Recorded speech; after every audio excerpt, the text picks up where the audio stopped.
আসসালামু আলাইকুম। থাই গুরু ভিডিওতে আপনাদের সবাইকে স্বাগতম। থ্রি আপ নাম্বার, আমি থ্রি আপ নাম্বারের 3টি সেট তৈরি করেছি। 3টি সেটই কিন্তু গেম হবে, এর চেয়ে বেশি সেট তো হবেই না, তৈরি করা সম্ভব না। ওই হিসাবে আমি গেম পজিশন, ডেট হবে 1/3/2026 সালে থাই গুরু। তো গেমটা ডাবল, যদি গেমটা ডাবলের দিকে যায় তাহলে 33, 44, 4 অথবা 4-3 এরকম একটা পজিশন গ্রহণ করতে পারে গভর্নমেন্ট। হোম দিয়ে গেম মারলে গভর্নমেন্ট যে হোমটা পজিশন দেখাইছে সেখানে 503849 এগুলো হোম আছে। তো যেগুলো সংখ্যাকে গভর্নমেন্ট দেখিয়েছে সেগুলো সংখ্যা নিয়ে আমরা আলোচনা করছি এখানে। অবশ্যই লাইক কমেন্ট শেয়ার করে দিতে হবে। সবাইকে অসংখ্য ধন্যবাদ জানাচ্ছি।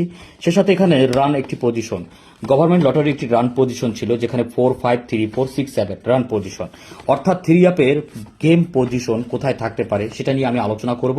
আপনারা সকলে আমার ফেসবুক লাইভে থাকবেন, তো কমেন্ট করে জানাবেন কারা কারা থাকবেন, কতজন প্রবাসী থাকবেন, তাদের কমেন্টে আমরা রিপ্লাই করব ইনশাল্লাহ আমার কমেন্ট বক্স থেকে নিয়ে। প্রত্যেকটা প্রবাসী যারা দেখছেন এখানে থাই গুরুকে, ইনশাল্লাহ আপনারা রমজান মাসে ইনশাল্লাহ নিশ্চিত থাকেন যে থাই গুরু গেম উইন হবে। আপনাদেরকে শুধুমাত্র প্রস্তুত হতে হবে সঠিক পদ্ধতিতে। ইনশাল্লাহ আমরা 13% যার কাছ থেকে পাবো সে আমার প্রবাসী বেস্ট হবে আমার জন্য মেম্বার। শুধু মেম্বারশিপ না, সে আমার আমার প্রতি ভালোবাসা যদি দেখায়, আমার প্রতি বিশ্বাস দেখায়, ইনশাল্লাহ তাকে গেম দেখানোর দায়িত্ব আমার থাকবে সঠিকভাবে। ইনশাল্লাহ আমি চেষ্টা করব যেভাবে আমি বুঝাচ্ছি আপনাদেরকে ঠিক সেভাবে দেওয়ার চেষ্টা করব। Thank you so much everyone. থাই গুরু পক্ষ থেকে ভালোবাসা ও বিরাম। ভালো থাকুন।